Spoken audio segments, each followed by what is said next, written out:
لجيران لنا بالأبطحية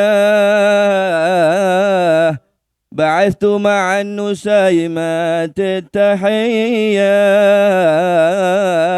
وأودعت النسيمة حديث حب وأودعت النسيمة حديث حب قديم كان من يوم القضية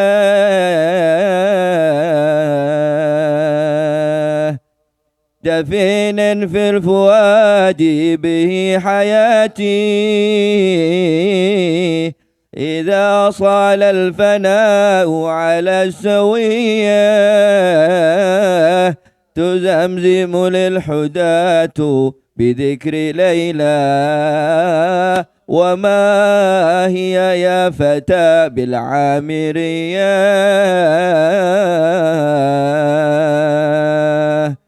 فأسبو ثم أسبو ثم أسبو ولا كالصبوات العذرية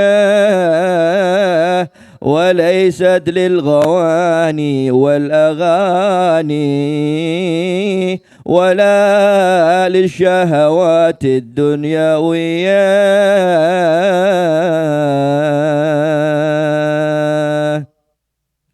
ولا للفانيات بأي معنى ولكن الأمور العلوية حقائق من رقائق قد تسامت بأوج الحضارات القدسية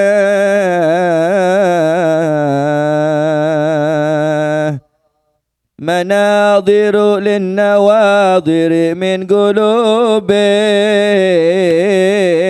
مطهرة زكية نقية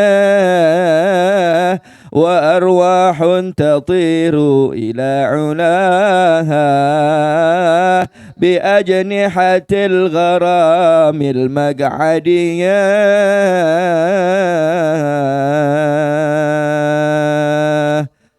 فتشرح في رياض من جنان وتأوي للقناديل المضية فهو شوق الفؤاد لخير عيش مع الأحباب في الغرف العالية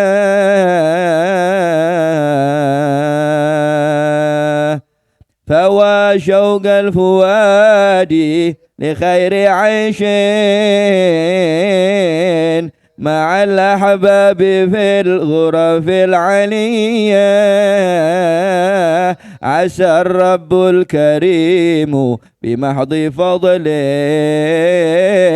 يبلغنا أقاصي الأمنية.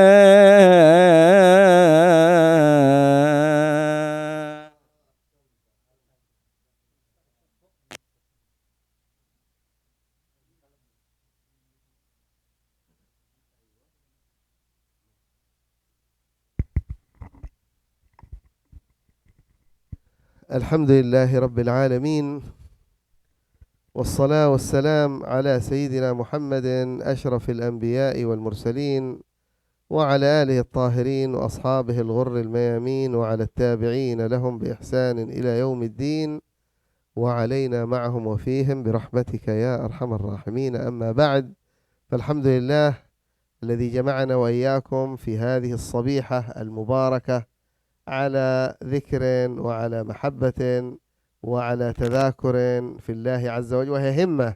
فمن الصعوبة أن يحضر الإنسان في مثل هذا الوقت والجميع على ارتباطات بأعمال وأسر وغير ذلك.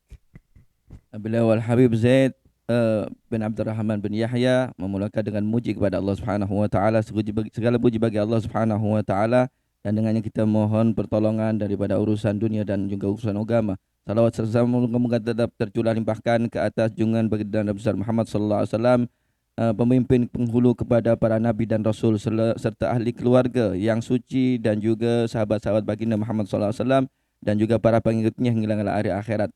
Dia mengatakan kita bersyukur kepada Allah Subhanahu wa taala yang menghimpunkan kita bersama-sama pada tempat ini, pada majlis kecintaan, saling memaut kasih dan juga kecintaan, dan juga berzikir kepada Allah serta saling mengingatkan kerana Allah Subhanahu wa taala di pagi yang cerah ini, pagi yang mulia ini merupakan satu perkara yang agak susah mungkin kita untuk bersama-sama di pagi hari yang mana masing-masing kita ada aktiviti, juga ada kesibukan dan yang semua, akan tapi kita diberikan peluang oleh Allah bersama-sama dapat berkumpul pada saat ini. لكن إن دل على شيء فيدل على المحبة الموجودة والهمة في قلوبهم والنية القوية عند الحبيب حسين. Akan tapi kesemua itu menandakan adanya niat yang baik dan juga kesungguhan yang juga besar daripada tuan rumah Al-Habib Husain. وإذا ذكرنا سيدتنا خديجة بنت خويلد فقد ذكرنا أول مسلم على وجه الإطلاق.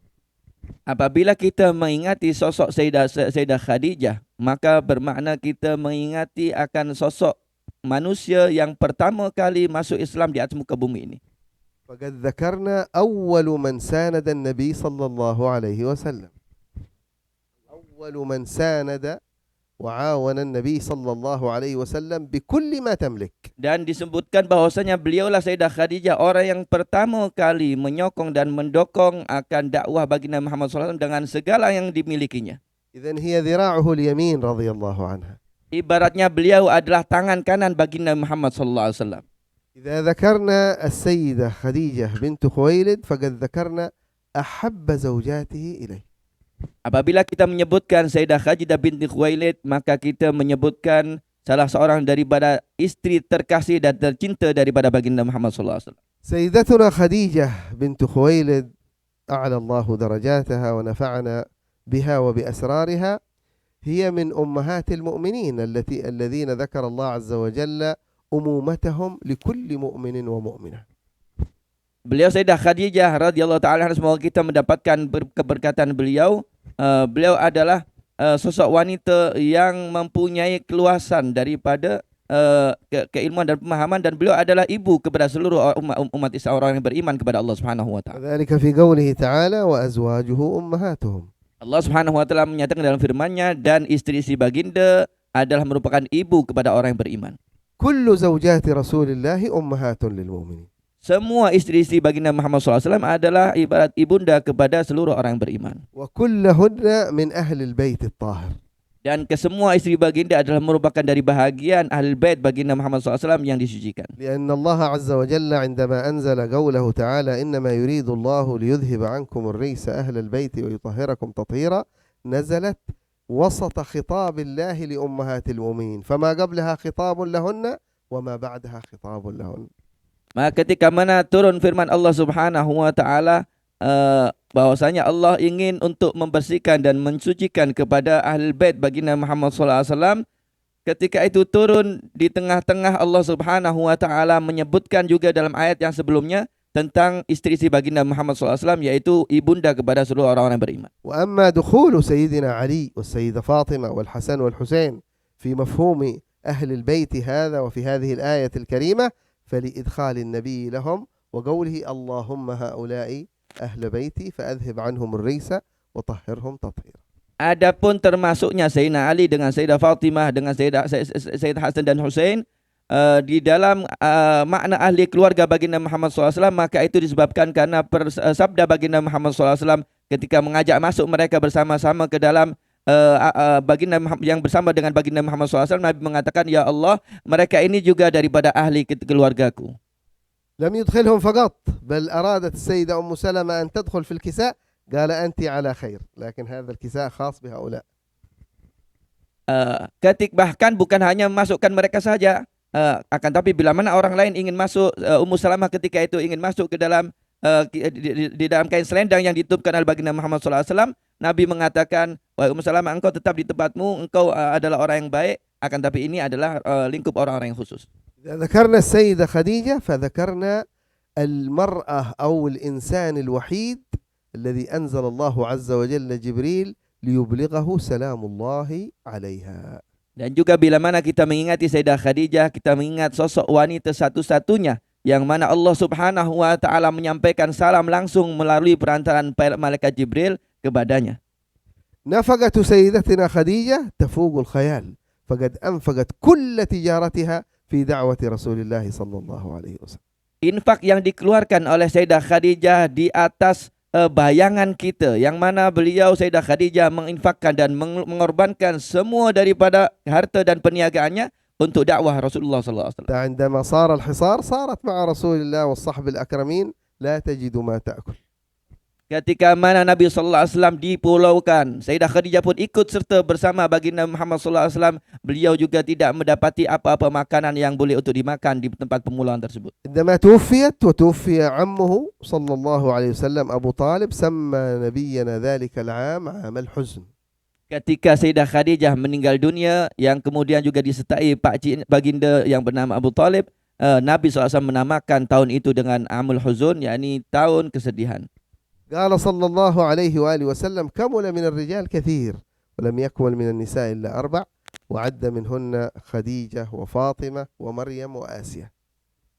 Baginda mengatakan kalau dari golongan kaum laki ramai daripada mereka yang sempurna, diberikan kesempurnaan oleh Allah Subhanahu wa taala. Akan tapi dari golongan kaum wanita yang sempurna hanya ada 4 sahaja. Baginda Muhammad SAW menyebutkan di antaranya Sayyidah Khadijah, Sayyidah Fatimah, Sayyidah Maryam dan juga Sayyidah Asia. سيدة عائشة على فضل لكن سلامها نزل من سيدنا جبريل وشتان بين سلام جبريل وسلام رب جبريل. Sayyidah Fatimah beliau juga mempunyai عائشة. Sayyidah Aisyah juga mempunyai keutamaan yang hebat di sisi Allah Subhanahu wa taala. Akan tapi Sayyidah Aisyah mendapatkan salam daripada malaikat Jibril. Akan tapi Sayyidah Khadijah langsung mendapatkan salam daripada Allah Subhanahu wa taala. قالت سيدتنا أم المؤمنين عائشة ما غرت من أحد كما غرت من خديجة. تذكرها بعد وفاتها فيغضب النبي صلى الله عليه وسلم ويذكر مناقبها حتى تقول ليتني لم أذكرها. Sayyidah Aisyah mengatakan, aku tidak pernah mempunyai rasa cemburu kepada salah seorang wanita pun melebihi daripada cemburuku terhadap Khadijah. Kenapa? Karena Nabi SAW walaupun Sayyidah Khadijah telah meninggal dunia sentiasa menyebut-nyebut namanya. Sehingga aku mengatakan seandainya Nabi SAW tidak menyebut-nyebut namanya. إذا وصل شيء من الخير للنبي يقول اذهبوا بهذا إلى صويحبات خديجة. هذه كانت صاحبة خديجة. حتى صاحبات خديجة النبي يكرمهن لأجل خديجة. Bahkan ketika mana datang hadiah-hadiah yang diberikan oleh orang kepada baginda Muhammad SAW, Nabi mengingati sahabat-sahabat lama Sayyidah Khadijah. Nabi mengatakan, bawa hadiah-hadiah ini kepada fulan bin fulan. Ianya adalah kawan dahulu kepada Khadijah. Bahkan kepada kawannya pun diingati oleh baginda Muhammad SAW. زين قال يتكلم قليل لكن الحديث عن السيدة خديجة صعب يكون قليل. Saya mengatakan penyampaiannya cukup sikit-sikit saja sebentar, akan tapi membicarakan tentang Sayyidah Khadijah ini bukan perlu masa yang sekejap, akan tapi perlu masa yang panjang. أرادت أن تؤذي أو ما نقول تؤذي إنما تمازح سيدتنا فاطمة، فقالت لها سيدتنا عائشة البكر الوحيدة التي تزوجها النبي صلى الله عليه وسلم عائشة، أما أمك عجوز كبيرة قد تزوجت قبل النبي صلى الله عليه وسلم. Satu ketika Sayyidah Aisyah ingin menggoda kepada Siti Fatimah. Dia mengatakan kepada Siti Fatimah, istri daripada ayahmu satu-satunya yang anak darah itu adalah aku. Adapun ibumu, ianya dah kahwin dengan Nabi, dah tua dan telah berkahwin sebelumnya dengan orang lain, artinya bukan anak darah. حزنت سيدتنا فاطمة ورآها النبي حزينة. ما لك يا فاطمة؟ قالت لي عائشة كذا. قال قولي لها فمن التي فازت ببكارة النبي. Kemudian ternampak Sayyidah Fatimah ketika itu sedih kerana dikatakan demikian oleh Sayyidah Aisyah. Maka Nabi SAW nampak kesedihan pada wajah Sayyidah Fatimah. Maka Nabi bertanya, mengapa engkau sedih wahai Fatimah? Maka Sayyidah Fatimah mengatakan, bercerita kepada baginda Muhammad SAW. Ibu Aisyah mengatakan demikian. Maka Nabi SAW dengan senyum dan penuh kasih sayang mengatakan kepada Sayyidah Fatimah, katakan kepada Ibu Aisyah bahwasanya siapakah yang mendapatkan keperjakaan daripada ayahmu, yaitu baginda Muhammad SAW. عندما دخل النبي صلى الله عليه وسلم في فتح مكة إلى مكة أين نصب الجيش؟ في الحجون. لماذا في الحجون؟ لكي يكون قريبا من قبر خديجة. Ketika Nabi SAW masuk untuk menaklukkan kota Mekah, di manakah Nabi SAW menancapkan daripada bendera kebesaran daripada pasukan baginda Muhammad SAW? Di Hujun, satu tempat namanya Hujun. Hujun ini tempat yang berhampiran dengan makam kubur Sayyidah Khadijah, kerana Nabi SAW ingin untuk berdekatan dengan tempat Sayyidah Khadijah.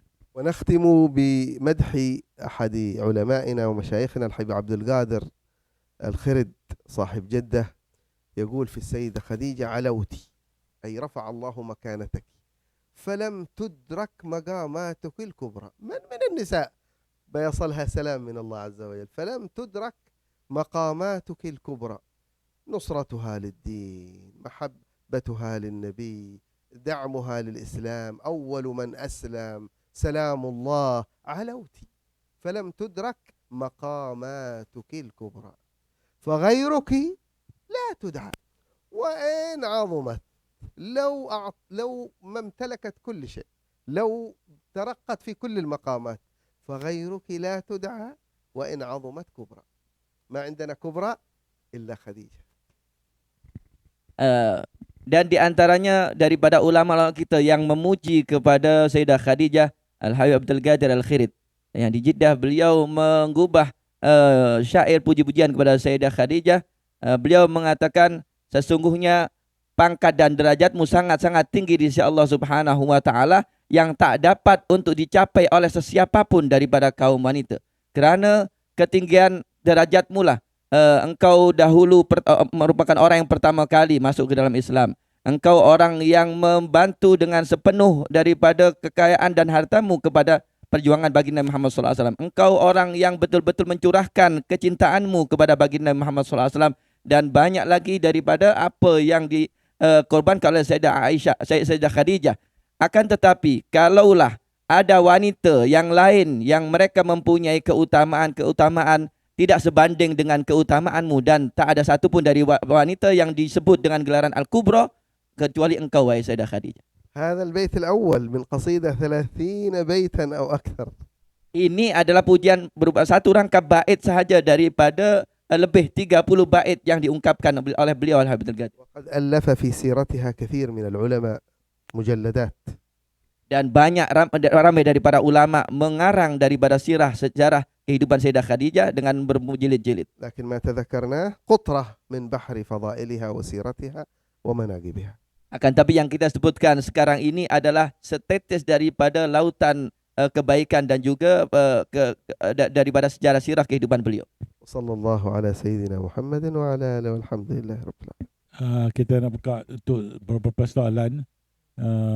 Actually ini time hall apa ni, Habib Abdullah Haddad related to the hall. Kita lari sikit tadi tentang Sayyidah Khadijah.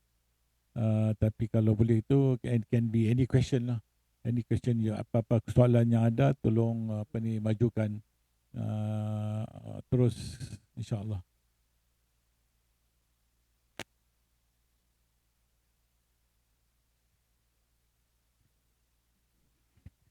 Bismillah. Soalan Ana adalah kalau ada ayah dan ibu, khususan ibu lah yang menjaga anak pada zaman ini, yang capaian dia adalah nak dapat besarkan anak dia seperti anak Sayyidah Khadijah di zaman ini. Dalam pandangan Habib, apakah obstacle, apakah lintangan cabaran membesarkan keluarga pada hari ini yang supaya kita dapat capai seperti Sayyidah Khadijah. Cabaran-cabaran dan lintangan-lintangan yang wujud pada hari ini mungkin kita tidak sedar. Bismillah.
إرادة المرأة أو الرجل أن يربوا تربية نبينا محمد صلى الله عليه وسلم، تربية السيدة خديجة، في أن نسلك مسالكهم.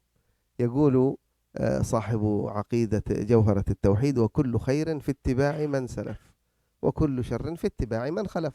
إن ربينا كما ربى الأوائل سنحصل على ثمرات كما حصل عليها الأوائل، وإن ربينا كما ربى المتأخرين سنحصل على نتائج المتأخرين. Kalau kita ingin ibu ataupun ayah mentarbiah anaknya agar supaya menjadi seperti mana tarbiyah yang dahulu didapatkan oleh baginda Muhammad SAW kepada sahabatnya dan juga oleh Sayyidah Khadijah sendiri, menjadikan anak seperti Sayyidah Khadijah, maka hendaklah dia mentarbiah seperti mana orang dahulu mentarbiah anak-anaknya. Seperti dikatakan dalam kitab Jawahir Tauhid bahwasanya barang siapa yang ianya mentarbiah seperti anak-anaknya seperti orang-orang terdahulu, maka akan menjadilah anaknya tersebut seperti orang-orang terdahulu, orang hebat. Akan tapi kalau dia mentarbiah dengan cara orang-orang sekarang, maka dia akan berlaku kepada anaknya seperti apa yang berlaku kepada orang yang zaman sekarang. والمسألة في هذه الموضوع تطول، لأن بداية التربية تكون من اختيار الزوج للزوجة ومن اختيار الزوجة للزوج.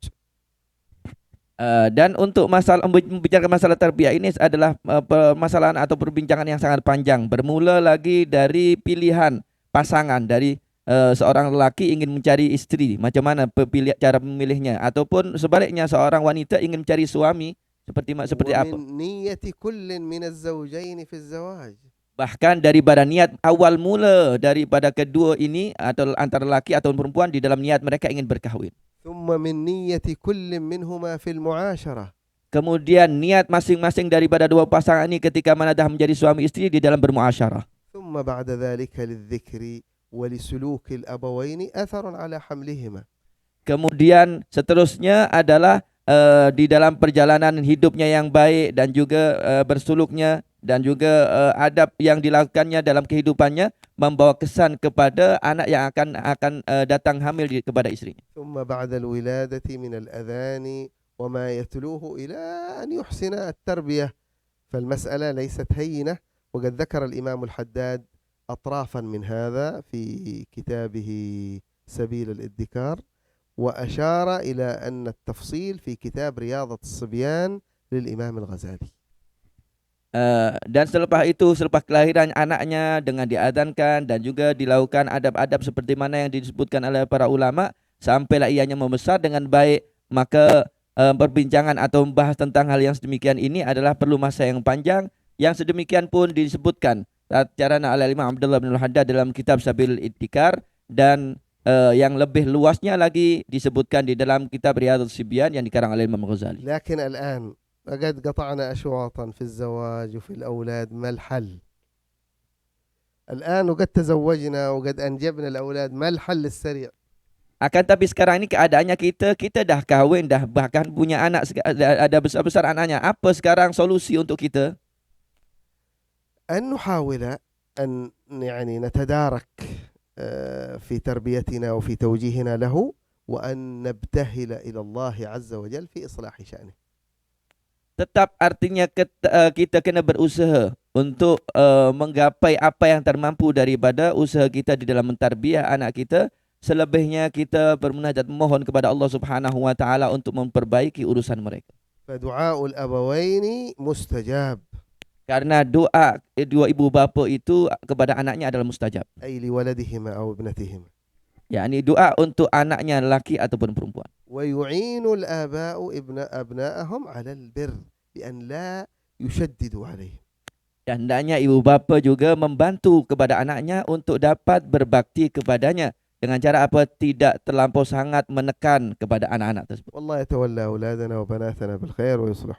Moga-moga Allah Subhanahu wa taala membantu kita untuk menjadikan anak kita sebagai anak yang baik, insyaallah. وأما من لم يتزوج فيسلك الطريق من أوله.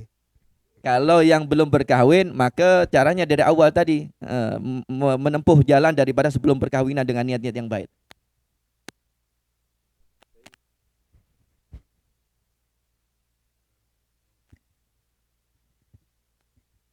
Soalan lain bersangkut paut juga dengan soalan Zain.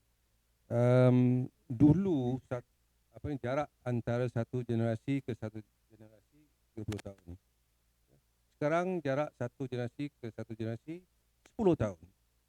Setiap 10 tahun perangai anak-anak berbeza.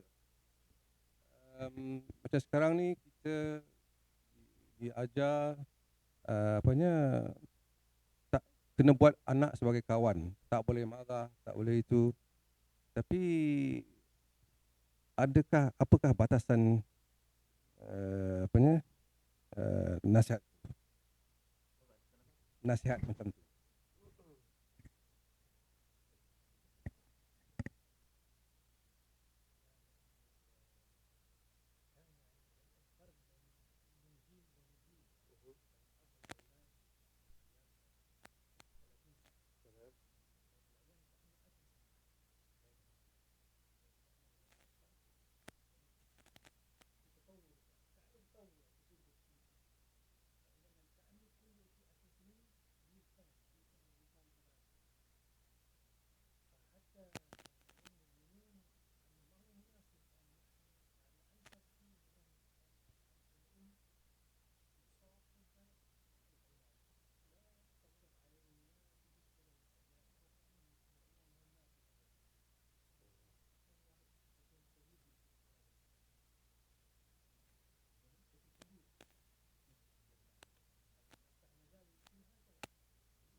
نعم، هذا سؤال في محله. فعلا المتغيرات التي في زماننا كبيرة جدا. Soalan ini bertepatan dengan masa dan zaman kita. Tentunya perubahan-perubahan yang berada zaman kita ini berlaku dengan cepatnya. والشدة حتى في الأزمان السابقة لا تثمر خيرا. Dan berbuat keras kepada anak itu walaupun di zaman dahulu pun tidak akan membuahkan hasil yang baik. والممنوع كما يقول الناس مرغوب. كل ممنوع مرغوب. أي شيء يشد في المنع عنه يولد الرغبة فيه. Yang dikatakan bahwasanya segala sesuatu yang semakin ditekan untuk dilarang terkadang mencabar seorang untuk melakukannya. فما ذكرتموه من وجوب المصاحبة أمر مهم جدا. أن يكون الأب والأم مصاحبين وصديقين للأبناء هذا الذي سيثمر. Seperti yang disebutkan tadi, kalau kita memperlakukan anak seperti kawan, itu adalah merupakan satu cara yang bagus dan pasti akan membuahkan hasil yang baik. أن شعور الابن والبنت بصداقة الأب والأم يجعلهم يفتحون صدرهم ويضعون كل ما لديهم بين أيديهم. Yaitu bila mana seorang anak merasa bahwa ibu bapanya menjadikan ataupun memposisikan dia seperti kawannya, maka anak tersebut akan terbuka hatinya untuk meluahkan apa-apa yang menjadi permasalahannya kepada orang tuanya. والحدود أيضا مطلوبة. فكل شيء إذا تجاوز عن حده انقلب إلى ضده. Dan tentunya batasan-batasan di sini perlu difahami, kerana segala sesuatu apabila telah melampaui batasannya maka akan berlaku sesuatu yang sebaliknya. فمثلا لا بأس بالتغاضي عن بعض المكروهات أو بعض السنن، ولكن لا يصل الأمر لتغاضي الآباء عن الحرام المتفق على تحريمه. التغاضي yakni bolehlah orang tua ibu bapa untuk pejam mata di dalam perkara yang dilakukan oleh anak-anaknya dalam hal yang mungkin batasannya adalah makruh ataupun perkara yang tak sampai kepada batasan haram. Akan tapi tidak boleh ibu ayah membiarkan ataupun memejamkan mata terhadap perkara yang dilakukan oleh anak yang sampai ke tahap perbuatan itu adalah perkara yang diharamkan. فالواجبات لا مسامحة أو لا تغاضي عنها، وكذلك المحرمات. Maka perkara yang diwajibkan ataupun perkara yang dilarang itu tiada satu pun yang boleh untuk kita mengambil maaf dengan mudah ataupun menganggap remeh dan juga pejam mata dengan apa yang diperbuat oleh anak. لكن من اللطيف أن يتلطف في متابعتهم في الواجبات وفي نهيهم عن المحرمات بأساليب لطيفة وليس بالشدة. Akan tetapi perlu kita melakukan dengan cara yang lemah lembut di dalam kita memerintahkan anak kita akan kewajibannya ataupun menjauhkan daripada apa yang dilarang dengan cara yang lemah lembut, dengan cara yang terbaik yang sekiranya dapat diikuti oleh anak. وبالترغيب والترهيب. Dan dengan cara memberikan dorongan yang baik ataupun dengan cara memberikan satu kisah-kisah yang menakutkan kepada mereka. والبحث عن الوسائل المحققة لهذه المطالب التي تكون مقبولة عند الأولاد، فقد يكون عمهم مقبولا أكثر أو خالهم أو فلا بأس من الاستعانة بهذا أو هذه أو هذا للوصول للمطلوب. Dan juga mencari cara perantara yang terbaik yang sekiranya dapat diterima ucapannya atau nasihat tersebut, perintah tersebut oleh seorang anak. Mungkin kita perlu anak ini lebih mendengar cakap pakciknya ataupun makciknya, maka boleh kita untuk menjadikan mereka sebagai perantara untuk menyampaikan apa yang kita harapkan tujuan daripada nasihat itu sampai kepada anak. كذلك من المفيد جدا أن يلاحظ الابن أو البنت فرح الوالدين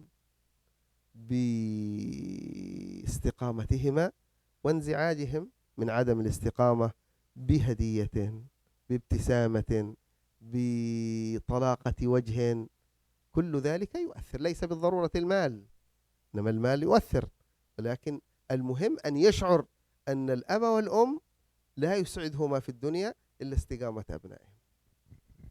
Dan juga yang terpenting juga hendaklah kita menampakkan akan kegembiraan kita ataupun memberikan apresiasi kepada anak kita bila melakukan satu perbuatan yang baik dalam beristiqamah mereka, seperti mungkin memberikan hadiah ataupun menampakkan gembiraan dengan senyuman dan juga keramah tamahan kita. Tak semestinya dengan harta benda. Kalaulah kita mampu memberikan harta benda, maka itu mesti akan menggembirakan kepada anak. Maka itu akan menjadikan anak merasa bila mana dia melakukan kebaikan akan membahagiakan kepada ibu bapanya. كما أن ربطهم بشيء من مجالس العلم وبأهل الفضل المؤتمنين صمام أمان. Seperti mana juga kita mengaitkan dan mengikatkan mereka sentiasa diajak ke tempat-tempat majlis ilmu dan juga kepada orang-orang yang soleh, kepada para ulama, maka itu adalah merupakan satu perkara yang penting. أو على أقل الأحوال أن يربطهم بشيء من مواقع هؤلاء العلماء المأمونين في الإنترنت حتى يكون لهم نصيب من التعلم والاستماع إليه. Atau sekarang-sekarangnya kalau zaman kita ini mengenalkan kepada anak kita situs-situs daripada para ulama yang mereka diberikan amanah untuk menyampaikan ilmu agar supaya mereka dapat mengambil manfaat di dalam internet tersebut daripada ulama-ulama dan belajar kepada mereka. كذلك من الأشياء النافعة جدا أن يجتمع الأسرة إن استطاعوا في المساء والصباح أو في وقت من الأوقات على أذكار الواردة فإن في هذا تأثير. Dan juga penting sekali untuk kita menyediakan masa dengan anak kita berkumpul bersama, mungkin di pagi hari atau di petang hari bersama-sama untuk membaca zikir contohnya ataupun bersama-sama membaca daripada bacaan-bacaan yang baik. Ini adalah merupakan perkara yang sangat memberikan kesan. قد كتب علماء العصر كتبا أيضا تعالج موضوع تربية الأولاد في الإسلام مثل الشيخ عبد الله ناصح علوان ومثل يوسف خطار.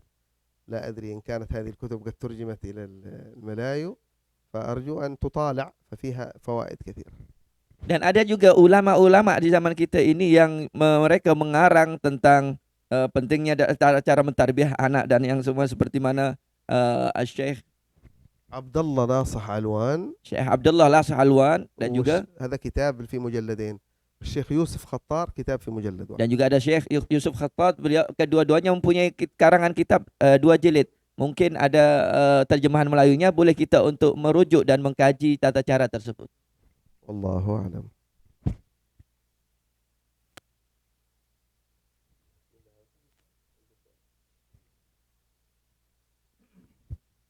Bismillah.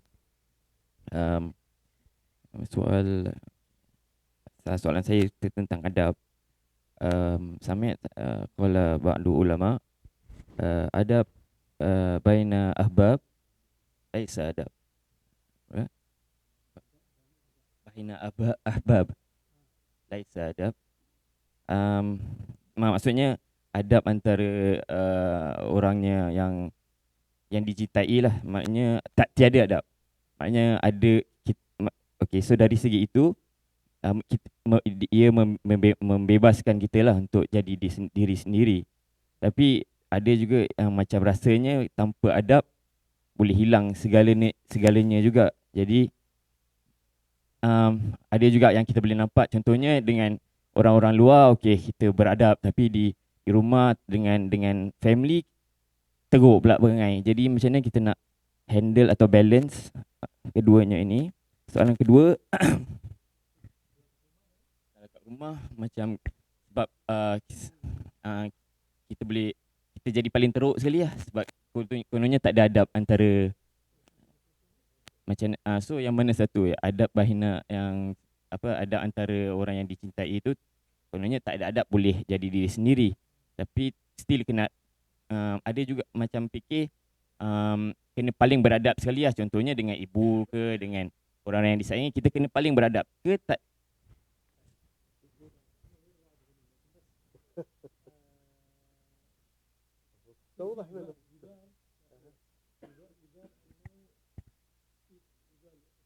سمع هو أيوة مقولة أن الأدب ما يحتاج. طيب طيب طيب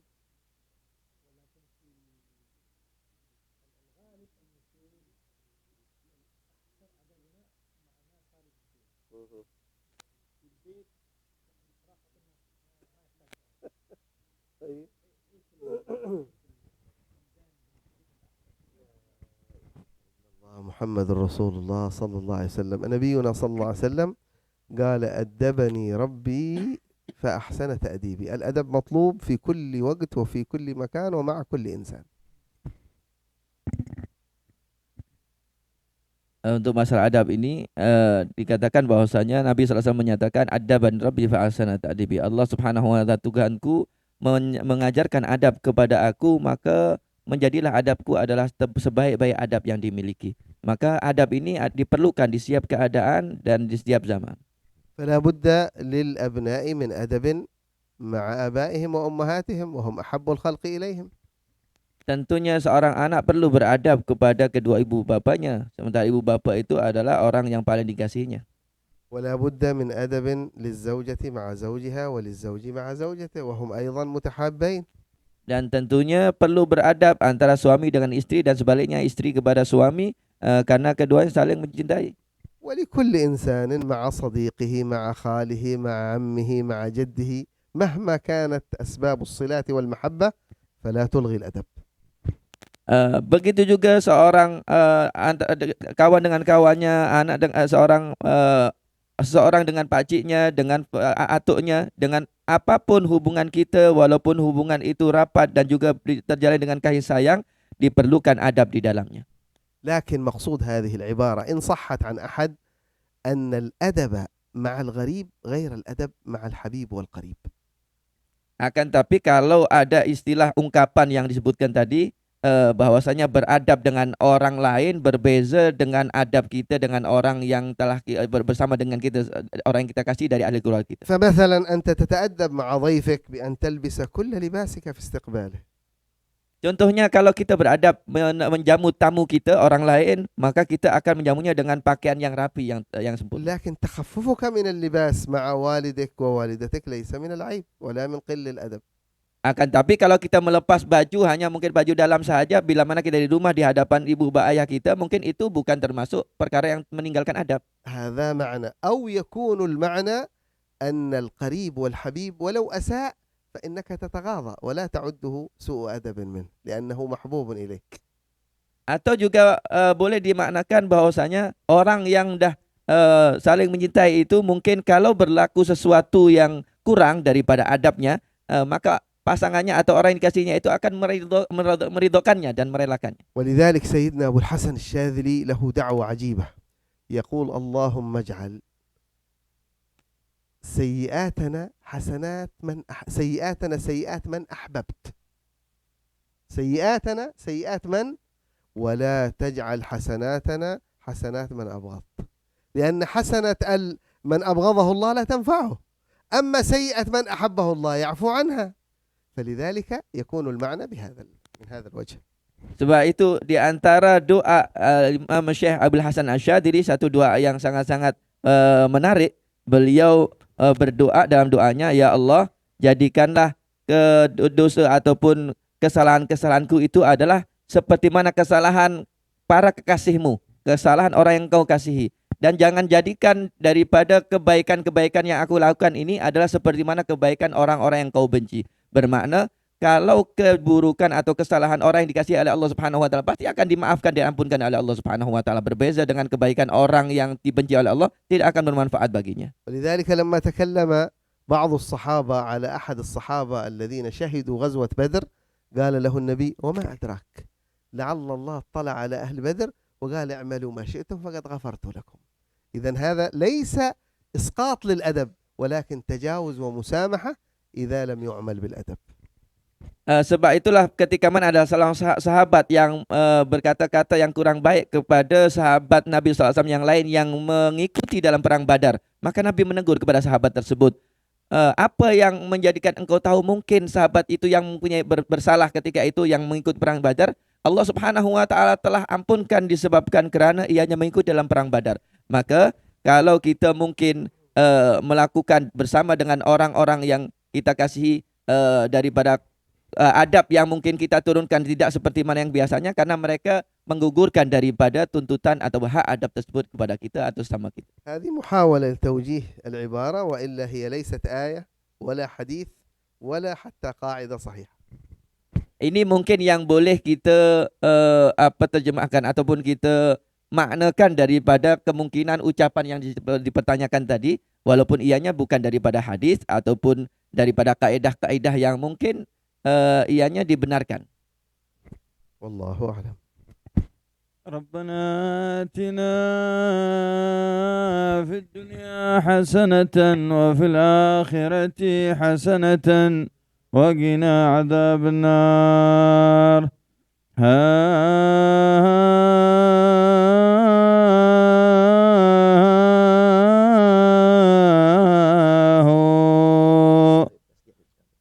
أجود بدمعي والدموع على الخد شهود على الأشواق والحزن والوجد أحس بقلبي حسرة وكآبة لما نالني من وحشة البعد والصد إذا رمت من نجد دنوا تزاحمت علي أمور تقتضي البعد عن نجدي وعن جيرة الحي الذي حل حبهم فؤادي فألهاني عن القبل والبعد محبتهم ديني وفرضي وسنتي وعروتي الوثقى وأفضل ما عندي وفي قربهم أنسي وروحي وراحتي ولست بشيء إن بلوني بالبعد ومهما سرت لي نسمة من ربوعهم يخالطها عرف البشامات والرندي وريح الخزامة والأراكي يهيج بي شجونا تدعني لا أعيد ولا أبدي فما حيلتي والعمر ولا ولم أنل لقاهم وما للبعد انفات من ردي وما استلذ العيش في البعد عنهم ولو كان ملك الأرض في قبضة اليد وإني لأرجو قربهم ووصالهم وإن طالت الأيام ما لم أرد لحدي فيا سعد سربي نحوهم وابلغنهم بأني على حفظ المودة والعهد ونبئهم عن لوعتي وصبابتي وكتمي لأسرار الهوى غاية الجهد، وأني مقيم في مواطن غربة على كثرة العلا في جانب وحدي، قريب بعيد كائن غير كائن، وحيد فريد في طريقي وفي قصدي، أمور وأحوال تعنو ولم أجد عليها معين، وهي تقعد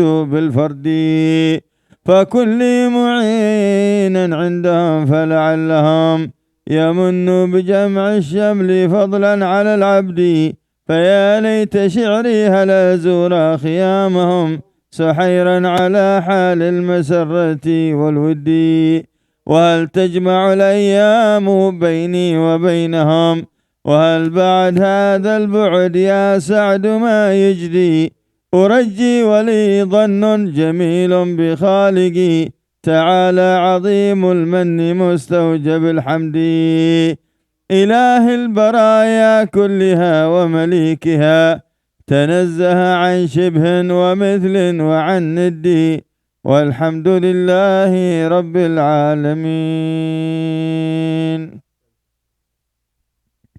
Habib Z doa belum dia tamatkan majlis ni.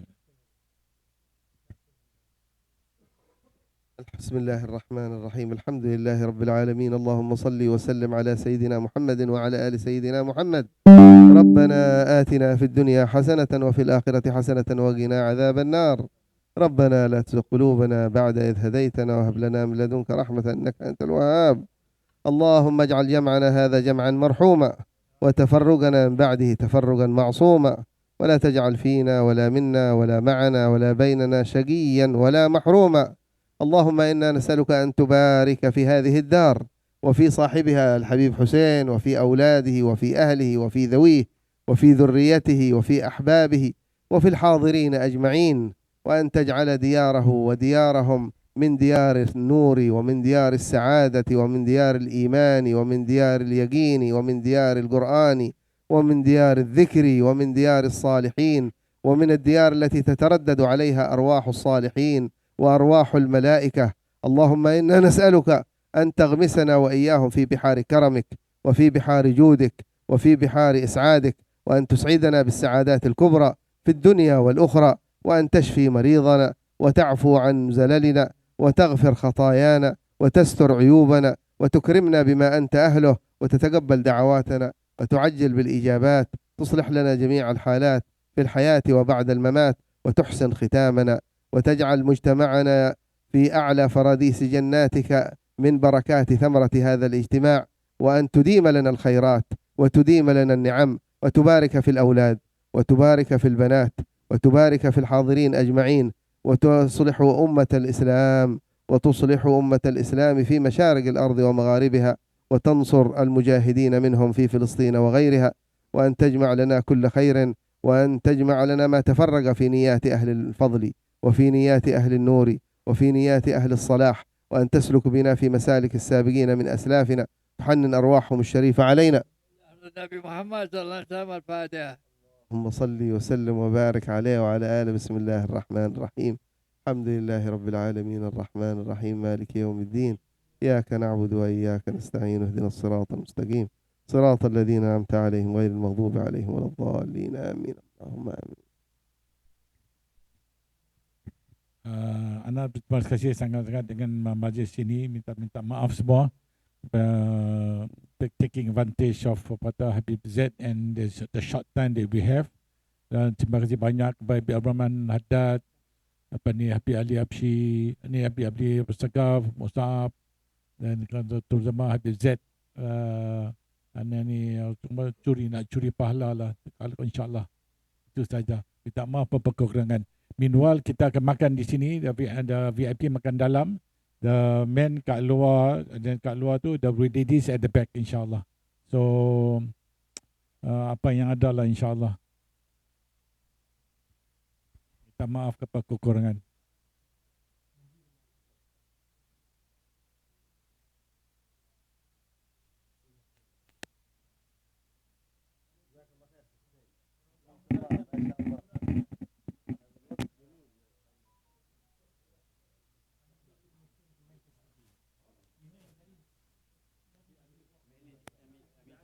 Unison. Sound Doctor? Yo, Sound Doctor. That shit fire, bro. Let's go. Melodies, psychedelic.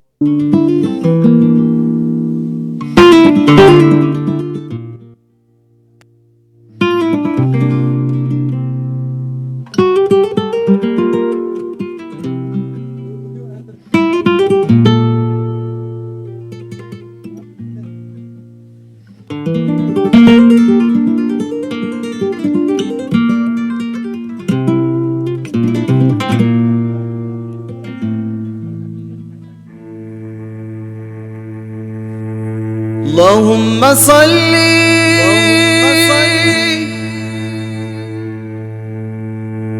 وبارك